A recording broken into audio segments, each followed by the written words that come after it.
ನಮಸ್ಕಾರ ಎಲ್ಲರಿಗೂ ಶೇರ್ ಸುದ್ದಿ ಒನ್ ಚಾನಲ್ಗೆ ಸ್ವಾಗತ. ನಾನು ಆರ್ಯನ್ ಚೇತನ್ ರಾಜ್. ಬನ್ನಿ ನಾಳೆಯ ನಿಫ್ಟಿ ಹಾಗೂ ಬ್ಯಾಂಕ್ ನಿಫ್ಟಿಯ ಇಂಪಾರ್ಟೆಂಟ್ ಸಪೋರ್ಟ್ಸ್ ಮತ್ತೆ ರೆಸಿಸ್ಟೆನ್ಸ್ ಲೆವೆಲ್ಗಳನ್ನ ನೋಡ್ಕೊಂಡ್ ಬರೋಣ. ಇವತ್ತಿನ ಡೇಟ್ 7 ಮೇ 2025. ವಿಡಿಯೋ ಶುರು ಮಾಡೋಕ್ಕೂ ಮುಂಚೆ ಇನ್ನು ಯಾರ್ಯಾರು ನಮ್ಮ ಚಾನಲ್ಗೆ ಸಬ್ಸ್ಕ್ರೈಬ್ ಆಗಿಲ್ವೋ ಅವರೆಲ್ಲ ಸಬ್ಸ್ಕ್ರೈಬ್ ಮಾಡ್ಕೊಳ್ಳಿ, ಹಾಗೆ ಬೆಲ್ ಐಕಾನ್ ಒತ್ತೋದನ್ನ ಮರಿಬೇಡಿ. ಸೊ ಬನ್ನಿ ವಿಷಯಕ್ಕೆ ಬರೋಣ. ನಿಫ್ಟಿ ಹಾಗೂ ಬ್ಯಾಂಕ್ ನಿಫ್ಟಿಯ ಚಾರ್ಟ್ ಅನಾಲಿಸಿಸ್ ಶುರು ಮಾಡೋದಕ್ಕೂ ಮುಂಚೆ FIIs ಮತ್ತೆ DIIs ಗಳ ಡೇಟಾನ ನೋಡ್ಕೊಂಡ್ ಬರೋಣ.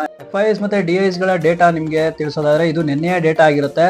DIIs ಗಳು 1397 ಕೋಟಿಯಷ್ಟು ಸೆಲ್ ಮಾಡಿದ್ದಾರೆ. FIIs ಗಳು 3794 ಕೋಟಿಯಷ್ಟು ಬೈ ಮಾಡಿದ್ದಾರೆ. ಸೊ ನೆಕ್ಸ್ಟ್ ನಾವು ಇವತ್ತಿನ ನಿಫ್ಟಿಯಲ್ಲಿ ಟಾಪ್ ಗೇನರ್ಸ್ ಮತ್ತೆ ಟಾಪ್ ಲೂಸರ್ಸ್ ಯಾರು ಅಂತ ನೋಡೋದಾದ್ರೆ, ಟಾಪ್ ಗೇನರ್ಸ್ ನ ಲಿಸ್ಟ್ ಅಲ್ಲಿ ಟಾಟಾ ಮೋಟಾರ್ಸ್ 5.18% ಅಪ್ಪಲ್ಲಿ ಕ್ಲೋಸ್ ಆಗಿದೆ. ಜಿಯೋ ಫಿನಾನ್ಸ್ 2.11% ಅಪ್ಪಲ್ಲಿ ಕ್ಲೋಸ್ ಆಗಿದೆ. ಬಜಾಜ್ ಫಿನಾನ್ಸ್ 2.04% ಅಪ್ಪಲ್ಲಿ ಕ್ಲೋಸ್ ಆಗಿದೆ. ಶ್ರೀರಾಮ್ ಫಿನಾನ್ಸ್ 1.85% ಅಪ್ಪಲ್ಲಿ ಕ್ಲೋಸ್ ಆಗಿದೆ. ಇಟರ್ನಲ್ 1.65% ಅಪ್ಪಲ್ಲಿ ಕ್ಲೋಸ್ ಆಗಿದೆ. ನೆಕ್ಸ್ಟ್ ನಾವು ನಿಫ್ಟಿಯಲ್ಲಿ ಟಾಪ್ ಲೂಸರ್ಸ್ ಯಾರು ಅಂತ ನೋಡೋದಾದ್ರೆ, ಟಾಪ್ ಲೂಸರ್ಸ್ ನ ಲಿಸ್ಟ್ ಅಲ್ಲಿ ಏಷ್ಯನ್ ಪೇಂಟ್ 3.97% ಡೌನ್ ಅಲ್ಲಿ ಕ್ಲೋಸ್ ಆಗಿದೆ. ಸನ್ ಫಾರ್ಮಾ 2.10% ಡೌನ್ ಅಲ್ಲಿ ಕ್ಲೋಸ್ ಆಗಿದೆ. ಬಜಾಜ್ ಆಟೋ 1.26% ಡೌನ್ ಅಲ್ಲಿ ಕ್ಲೋಸ್ ಆಗಿದೆ. ITC 1.24% ಡೌನ್ ಅಲ್ಲಿ ಕ್ಲೋಸ್ ಆಗಿದೆ. ನೆಕ್ಸ್ಟ್ ಬನ್ನಿ ನಿಫ್ಟಿಯ ಚಾರ್ಟ್ ಅನಾಲಿಸಿಸ್ ನೋಡ್ಕೊಂಡ್ ಬರೋಣ. ನಿಫ್ಟಿಯ ಚಾರ್ಟ್ ಅನಾಲಿಸಿಸ್ ನೋಡೋದಕ್ಕೂ ಮುಂಚೆ ನಿನ್ನೆ ನಾವು ಮಾಡಿದಂತಹ ಚಾರ್ಟ್ ಅನಾಲಿಸಿಸ್ ಪರ್ಫೆಕ್ಟ್ ಆಗಿ ಇತ್ತಾ ಇಲ್ವಾ ಅಂತ ನೋಡೋದಾದ್ರೆ, ನೋಡಿ ನಾವು ನಿನ್ನೆ ತಿಳಿಸಿದ್ದೆ ಈ ಲೆವೆಲ್ಗಳು ನಮಗೆ ಸಪೋರ್ಟ್ ಮತ್ತೆ ರೆಸಿಸ್ಟೆನ್ಸ್ ಲೆವೆಲ್ಗಳಾಗಿರ್ತವೆ. ಈ ಲೆವೆಲ್ಗಳನ್ನ ನೋಡಿಕೊಂಡು ಟ್ರೇಡ್ಗೆ ಪ್ಲಾನ್ ಮಾಡ್ಕೋಬೇಕು ಅಂತ. ಸೊ ನೋಡಿ, ಈ ಲೆವೆಲ್ಗಳನ್ನ ಇವತ್ತು ದಾಟ್ಲೇ ಇಲ್ಲ ನಮಗೆ. ನಾನು ನಿನ್ನೆ ತಿಳಿಸಿದ್ದೆ ಇಲ್ಲಿ ಬೈಯಿಂಗ್ ಆಪರ್ಚುನಿಟೀಸ್ನ ಹುಡುಕ್ಬೇಡಿ, ನಿಮಗೆ ಮಧ್ಯದಲ್ಲಿ ಯಾವ ಒಂದು ಬೈಯಿಂಗ್ ಆಪರ್ಚುನಿಟೀಸ್ ಸಿಕ್ಕಲ್ಲ, ಸಿಕ್ಕಿದ್ರು ಕೂಡ ಪ್ರೀಮಿಯಂಗಳು ಮೂವ್ ಆಗಲ್ಲ ಅಂತ ತಿಳಿಸಿದ್ದೆ. ಸೊ ಅದೇ ರೀತಿ ಆಯ್ತು ನೋಡಿ, ಈ ಲೆವೆಲ್ನ ದಾಟ್ಲೇ ಇಲ್ಲ. ದಾಟ್ತು ಅಂತಂದ್ರೆ ಮೇಲೆ ಹೋಗೋ ತರ ಹೋಯ್ತು, ಮತ್ತೆ ರಿವರ್ಸ್ ಆಯ್ತು. ಇಲ್ಲಿ ಜೆನ್ಯೂನ್ ಬ್ರೇಕ್ಔಟ್ ನಮಗೆ ಎಲ್ಲೂ ಸಿಕ್ಲೇ ಇಲ್ಲ. 3 ಸಲ ಬ್ರೇಕ್ಔಟ್ ಆಗೋದಕ್ಕೆ ಪ್ರಯತ್ನ ಪಟ್ಟಿದೆ ಮಾರ್ಕೆಟ್, ಆದ್ರೆ ಬ್ರೇಕ್ಔಟ್ ಆಗ್ಲೇ ಇಲ್ಲ.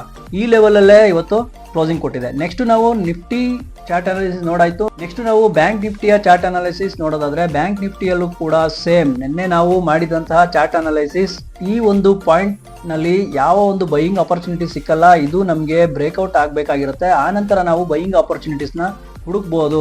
ಇಲ್ಲಾಂದ್ರೆ ಮಾರ್ಕೆಟ್ ಟೈಮ್ ಪಾಸ್ ಮಾಡ್ತಾ ಇರುತ್ತೆ. ಆ ಲೆವೆಲ್ ಅಲ್ಲಿ ನೀವು ಬೈಯಿಂಗ್ ಆಪರ್ಚುನಿಟೀಸ್ ನ ಹುಡ್ಕೋದಕ್ಕೆ ಆಗಲ್ಲ ಅಂತ ತಿಳಿಸಿದ್ದೆ. ಸೊ ಅದೇ ರೀತಿ ಮಾರ್ಕೆಟ್ ಇವತ್ತು ಬ್ರೇಕ್ಔಟ್ ಆಗ್ಲೇ ಇಲ್ಲ ನೋಡಿ, ಈ ಲೆವೆಲ್ ಅಲ್ಲೇ ಅಡ್ಡಾಡ್ತಾ ಇತ್ತು. ಸೊ ನೆಕ್ಸ್ಟ್ ನಾವು ನಿಫ್ಟಿಯಲ್ಲಿ ನಾಳೆಯ ಸಪೋರ್ಟ್ ಮತ್ತೆ ರೆಸಿಸ್ಟೆನ್ಸ್ ಲೆವೆಲ್ಗಳನ್ನ ನೋಡೋದಾದ್ರೆ, ನಮಗೆ ಕ್ಲೋಸಿಂಗ್ ಕೊಟ್ಟಿರೋದು ಈ ರೇಂಜ್ ನಲ್ಲಿ 24,400 ರೇಂಜ್ ಅಲ್ಲಿ ಕ್ಲೋಸಿಂಗ್ ಕೊಟ್ಟಿದೆ.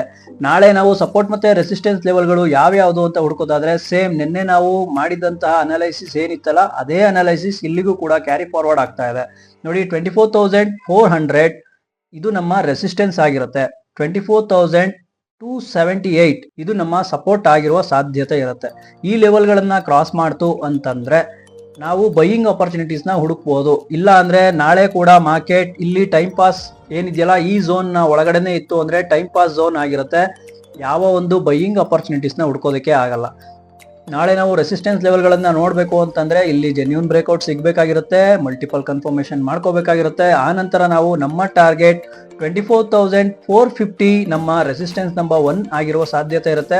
24,500 ರೆಸಿಸ್ಟೆನ್ಸ್ ನಂಬರ್ 2 ಆಗಿರುತ್ತೆ. 24,600 ರೆಸಿಸ್ಟೆನ್ಸ್ ನಂಬರ್ 3 ಆಗಿರುವ ಸಾಧ್ಯತೆ ಇರುತ್ತೆ. ಇನ್ ಕೇಸ್ ಮಾರ್ಕೆಟ್ ಗ್ಯಾಪ್ ಡೌನ್ ಅಲ್ಲಿ ಓಪನ್ ಆಗ್ತಾ ಇದೆ ಅಂತ ಅಂದ್ರೆ ಇಲ್ಲಿ ನಾವು ಮಲ್ಟಿಪಲ್ ಕನ್ಫರ್ಮೇಶನ್ ಮಾಡ್ಕೋತೀವಿ, ಮತ್ತೆ ಜೆನ್ಯೂನ್ ಬ್ರೇಕ್ಔಟ್ ಕೊಡ್ತಾ ಇದೆಯಾ ಅಂತ ನೋಡಿ ಆದ ಮೇಲೆ 24,240 ರೇಂಜ್ ನ ಕ್ರಾಸ್ ಮಾಡಿದ ನಂತರನೇ ನಾವು ಬೈಯಿಂಗ್ ಆಪರ್ಚುನಿಟೀಸ್ ನ ಹುಡುಕ್ಬೋದು. ಎಲ್ಲಿವರೆಗೂ 24,200 ನಮ್ಮ ಸಪೋರ್ಟ್ ನಂಬರ್ 1 ಆಗಿರುತ್ತೆ. 24,000 ನಮ್ಮ ಸಪೋರ್ಟ್ ಲೆವೆಲ್ 2 ಆಗಿರುವ ಸಾಧ್ಯತೆ ಇರುತ್ತೆ. ಇಲ್ಲಿವರೆಗೂ ನಾವು ಒಂದು ಟಾರ್ಗೆಟ್ ನ ನಾವು ಎಕ್ಸ್ಪೆಕ್ಟ್ ಮಾಡಬಹುದು. ಸೊ ಈ ಎರಡು ಲೆವೆಲ್ಗಳನ್ನ ದಾಟ್ಲಿಲ್ಲ ಅಂತಂದ್ರೆ ಸೇಮ್ ಇವತ್ತೇನಾಯ್ತಲ್ಲ ಟೈಮ್ ಪಾಸ್ ಝೋನ್, ಅದೇ ಝೋನ್ ಅಲ್ಲಿ ಮಾರ್ಕೆಟ್ ಎಂಡ್ ಆಗುತ್ತೆ. ನಾಳೆ ಎಕ್ಸ್ಪೈರಿ ಇರುತ್ತೆ, ನೋಡ್ಕೊಂಡು ನಿಫ್ಟಿನಲ್ಲಿ ಟ್ರೇಡ್ ಮಾಡಿ. ಆಪ್ಷನ್ ಟ್ರೇಡರ್ಸ್ ಯಾರು ಇರ್ತೀರಾ, ಈ ಸಪೋರ್ಟ್ ಮತ್ತೆ ರೆಸಿಸ್ಟೆನ್ಸ್ ನ ಕ್ರಾಸ್ ಮಾಡಿಲ್ಲ ಅಂತಂದ್ರೆ ಬೈಯಿಂಗ್ ಆಪರ್ಚುನಿಟೀಸ್ ನ ಹುಡುಕ್ಬೇಡಿ.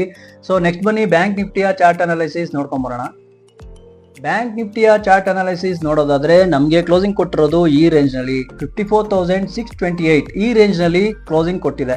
ಇನ್ ಕೇಸ್ ಮಾರ್ಕೆಟ್ ಗ್ಯಾಪ್ ಅಪ್ ಅಲ್ಲಿ ಓಪನ್ ಆಯ್ತು ಅಂತಂದ್ರೆ ನಮಗೆ ಈ ಒಂದು ಲೆವೆಲ್ ರೆಸಿಸ್ಟೆನ್ಸ್ ಲೆವೆಲ್ ಆಗಿರುತ್ತೆ. ಈ ಲೆವೆಲ್ ನ ಕ್ರಾಸ್ ಆಯ್ತು ಅಂತಂದ್ರೆ ಮಲ್ಟಿಪಲ್ ಕನ್ಫರ್ಮೇಶನ್ ಸಿಗ್ತಾ ಇದೆ ಅಂತಂದ್ರೆ, ಜೆನ್ಯೂನ್ ಬ್ರೇಕ್ಔಟ್ ಸಿಕ್ತು ಅಂತಂದ್ರೆ ನೋಡಿ ನಮ್ಮ ಮೇಜರ್ ರೆಸಿಸ್ಟೆನ್ಸ್ ಲೆವೆಲ್ 54,900 ನೋಡಿ 54,900 ತನಕ ಬರುವ ಸಾಧ್ಯತೆ ಇದೆ ಅಂತ ಒಂದು ಪ್ರೆಡಿಕ್ಷನ್ ನ ಇಟ್ಕೋಬಹುದು. ಇದು ನಮ್ಮ ಟಾರ್ಗೆಟ್ ಕೂಡ ಆಗಿರುತ್ತೆ. ನೋಡಿ ಪ್ರೀವಿಯಸ್ ಅಲ್ಲಿ ಇದು ರಿಜೆಕ್ಷನ್ ತಗೋತಾ ಇದೆ. ಈ ಝೋನ್ ಏನಿದೆಯಲ್ಲ ನಮ್ಮ ರಿಜೆಕ್ಷನ್ ಝೋನ್ ಆಗಿರುತ್ತೆ. ಈ ಝೋನ್ ಅನ್ನ ದಾಟಿದ ನಂತರ ಮಲ್ಟಿಪಲ್ ಕನ್ಫರ್ಮೇಶನ್ ಮಾಡ್ಕೋತೀವಿ. ಆ ನಂತರ ನಮ್ಮ ನೆಕ್ಸ್ಟ್ ಟಾರ್ಗೆಟ್ 55,300 ರೆಸಿಸ್ಟೆನ್ಸ್ ನಂಬರ್ 2 ಆಗಿರುತ್ತೆ. ಸೆಕೆಂಡ್ ಟಾರ್ಗೆಟ್ ಅಂತಾನು ನಾವು ಅನ್ಕೋಬಹುದು 55,320ನ. In case market gap down ಅಲ್ಲಿ ಓಪನ್ ಆಗ್ತಾ ಇದೆ ಅಂತಂದ್ರೆ ಈ ಲೆವೆಲ್ ನ ನಾವು ಸಪೋರ್ಟ್ ಆಗಿ ನಾವು ಕನ್ಸಿಡರ್ ಮಾಡಬೇಕಾಗತ್ತೆ.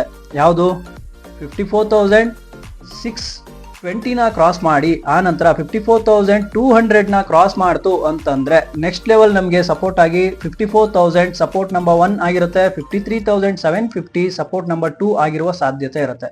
ಇದ್ಯಾವುದು ಬ್ರೇಕ್ಔಟ್ ಕೊಟ್ಟಿಲ್ಲ ಅಂತಂದ್ರೆ ಆಸ್ ಯೂಶುವಲ್ ಇಲ್ಲಿ ನಮಗೆ ಟೈಮ್ ಪಾಸ್ ನ ಝೋನ್ ಆಗಿರುತ್ತೆ. ಇಲ್ಲಿ ಬೈಯಿಂಗ್ ಆಪರ್ಚುನಿಟೀಸ್ ನ ಹುಡ್ಕೋದಕ್ಕೆ ಆಗಲ್ಲ. ಸೊ ನೋಡಿದ್ರಲ್ಲ ವೀಕ್ಷಕರೇ, ಇದಾಗಿತ್ತು ಸಪೋರ್ಟ್ ಮತ್ತೆ ರೆಸಿಸ್ಟೆನ್ಸ್ ನ ವಿಷಯ. ಈ ವಿಷಯ ನಿಮ್ಗೆ ಯೂಸ್ಫುಲ್ ಅಂತ ಅನ್ಸಿದ್ರೆ ಕಮೆಂಟ್ ಬಾಕ್ಸ್ ನಲ್ಲಿ ಯೂಸ್ಫುಲ್ ಅಂತ ಕಮೆಂಟ್ ಮಾಡಿ, ಹಾಗೆ ಲೈಕ್ ಮಾಡೋದನ್ನ ಮರಿಬೇಡಿ. ನಾಳೆಯ ಒಂದು ಯೂಸ್ಫುಲ್ ವಿಡಿಯೋದೊಂದಿಗೆ ನಿಮ್ಮನ್ನ ಕಾಣ್ತೀನಿ. ಮತ್ತೆ ಸಿಗೋಣ. ನಮಸ್ಕಾರ. ನೀವು ಶೇರ್ ಮಾರ್ಕೆಟ್ಗೆ ಹೊಸಬ್ರಾಗಿದ್ರೆ ಶೇರ್ ಮಾರ್ಕೆಟ್ ನಲ್ಲಿ ಟ್ರೇಡ್ ಮಾಡೋಕೆ ಹಾಗೆ ಇನ್ವೆಸ್ಟ್ಮೆಂಟ್ ಮಾಡೋಕೆ ಡಿಮೆಟ್ ಅಕೌಂಟ್ ನ ಅವಶ್ಯಕತೆ ಇರುತ್ತೆ. ಯಾರ ಹತ್ರ ಡಿಮೆಟ್ ಅಕೌಂಟ್ ಇಲ್ವೋ ಅವರು ಫ್ರೀ ಆಗಿ ಡಿಮೆಟ್ ಅಕೌಂಟ್ ನ ಓಪನ್ ಮಾಡ್ಕೊಳ್ಳಿ. ಡಿಸ್ಕ್ರಿಪ್ಷನ್ ಅಲ್ಲಿ ಲಿಂಕ್ ನ ಶೇರ್ ಮಾಡಿರ್ತೀನಿ. ಅದನ್ನ ಯೂಸ್ ಮಾಡ್ಕೊಂಡು ಫ್ರೀ ಆಗಿ ಡಿಮೆಟ್ ಅಕೌಂಟ್ ನ ಓಪನ್ ಮಾಡ್ಕೊಳ್ಳಿ.